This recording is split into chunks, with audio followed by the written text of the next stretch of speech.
Are you shocked to hear Apple is halting Vision Pro production? Here's why.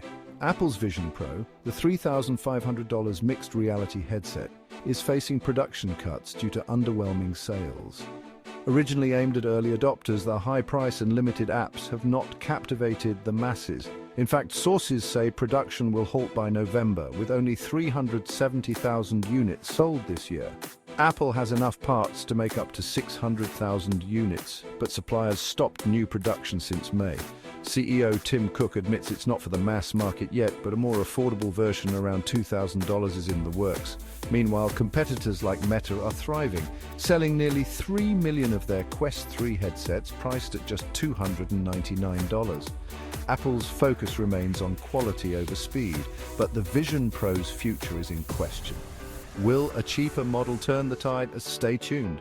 Don't forget to like, comment, and subscribe for the latest tech news.